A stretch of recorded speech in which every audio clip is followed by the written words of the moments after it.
to us about the gun buyback and what you'd want them to do. I would encourage them to turn into guns and don't hesitate, because you're not getting in trouble. Like you said, it's an amnesty program. So turn into guns. You know, guns down, get rid of them altogether. Bring them in. And when I got that phone call, wow, that was one of the phone calls I've never wanted. I don't think any parent can prepare for that call.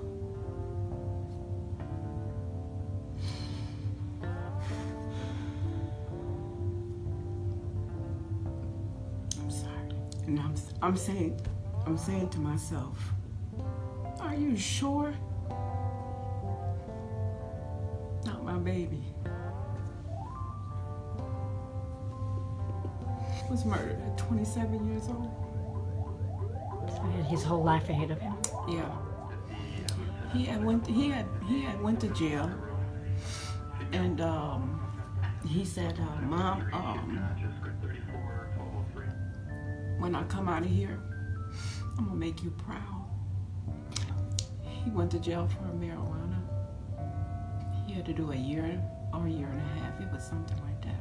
But when he came home, he looked like he was a changed person. And he said, all I want to do is make you proud of me. And I want to change for him, because I know on the streets is terrible. And I kept telling him, I said, the only thing out on the streets can bring you is jail and death. Do you think he was changing his life when this happened? Yes, he was changing a life. You took a life that meant something to me, his sisters, his children, his kids' moms. When they murdered my son, they took part of me with them. I have to deal with this for the rest of my entire life. You know, had it been an illness, it would have hurt. But either way it hurts. But with the illness, I could have dealt with it, coped with it much better. But with someone deciding his fate, that's the worst. Because who are you to decide anyone's fate? When that happened to him, it's like I can think of something to say, and then sometimes if I don't see it right away, my mind goes blank. And that's the worst part of what I'm dealing with when Ray got killed. The trauma of it. The trauma of it, absolutely. I keep his jacket with me every day. Don't go anywhere without it. It was my heartbeat. My husband was murdered as well with a gun.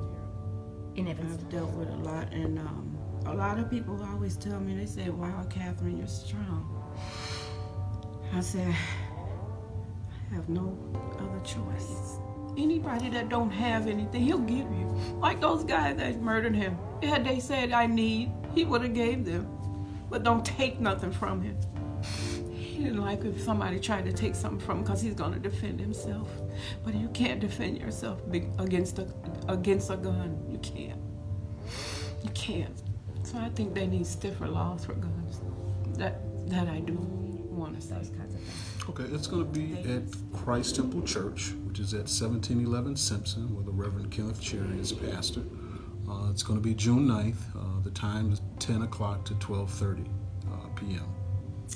And tell me a little bit about how it's going to work and who you would like to see bringing in their guns. Well, we'd like to see everybody who has a gun that they'd like to get rid of bring it in. As long as you're of age, no children, of course. What happens is you bring in your gun. You have to show identification, and the purpose of that is so that we'll know geographically that you should be bringing in a gun. We're accepting guns from Evanston, Skokie, and north side of Chicago from Devon North. So you bring in the weapon. It has to be operable. It has to be unloaded and packaged to carry, obviously. What will happen is they'll check the gun. We'll have officers on standby to check the weapons to make sure that they're operable. They'll get the information that they need, not only to know the geographical location, but we're state mandated to get certain information to turn these weapons in. And then you'll receive $100 cash. Right there. Right then. Yes. And what if there are people who are sort of anxious about giving their IDs? How can they turn in their guns if they want to? Is there a way to do that? Well, we want you to have an ID, again, so we can verify where they came from.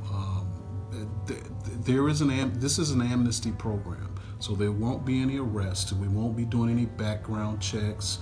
No follow-up beyond you bringing the weapon in. We check to make sure that it's operable, and you receive your money, and that's the end of it.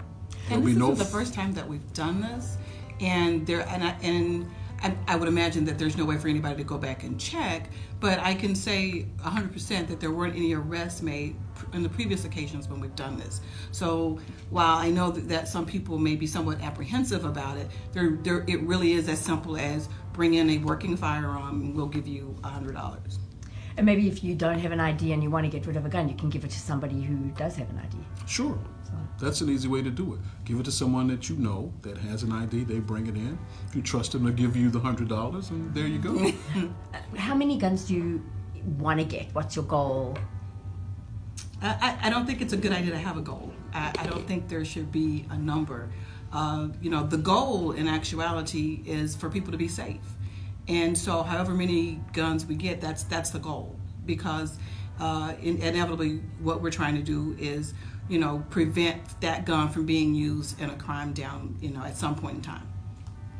And sometimes when you think about who's going to be turning in these guns, I think of young guys.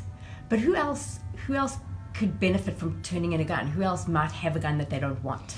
Well, we have residents who've lost loved ones, fathers or uncles who had weapons, and they may not know what to do with them or how to use them, and they really don't want them in the house. But up until now, they've been kind of nervous about what to do with them. This is a great opportunity for them to get rid of those weapons. Because, if your house is burglarized and a burglar happens to find it, then it's out on the street. If you have children visiting for whatever reason and children ramble as they do, then they find it, then there's a potential for victimization. So anybody who has one that fits the criteria, whatever the circumstances, young, old, will accept those. And how long does it take? Like if you show up at 10? Well, it's a first come, first serve, so it kind of depends on the numbers. If you're number one, how long should it take? I would say it shouldn't take any more than about maybe 10 or so minutes. Oh, there is a process that you'd have to follow. I can't imagine it taking 30 minutes, again, unless you have a number of people, and if you have someone who says they have one or two guns that they're turning in, then the process may take a little bit longer, but it's not anything that should take an extensive amount of time. And then what about ammunition and things like that? Do you turn those into? We will accept ammunition as yes. well. Yeah. In terms of monetary value, we haven't really placed it on the ammunition. You'd have to have quite a bit of it. Also, magazines and clips, gun clips, we'll accept those as well. How do you know that it works? Well, that's actually very simple. If we get one gun, now obviously we hope to get many, many more, but that's one less weapon on the street that someone can be victimized by. That's success to us. What about, how do you feel as officers, police officers, when you are called to a shooting or to a homicide? How does it affect you personally? Me personally, I would say that it's very challenging. It's very sad. It's something that sticks with you, and I'm going to say that you see the effect from both sides. When someone's shot, there's two families involved. There's two families that are affected, and it's a very hurtful situation to have to see play out. It stays with you. It's very difficult.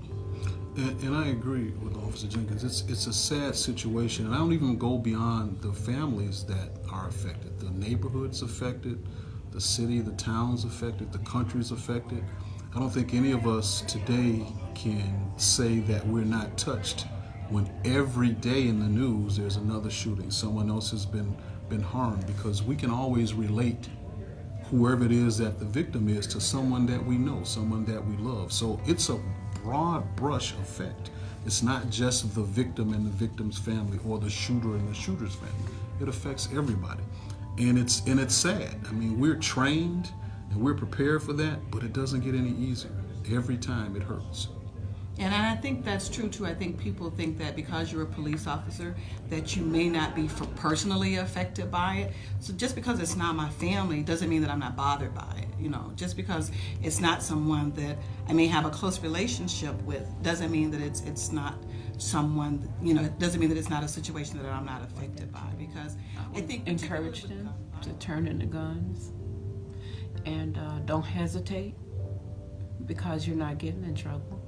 Like you said, it's an amnesty program. So turn in the guns. You know, guns down, get rid of them altogether. Get the $100, turn in those dirty guns, I call them dirty. And, you know, people will thank you in the community.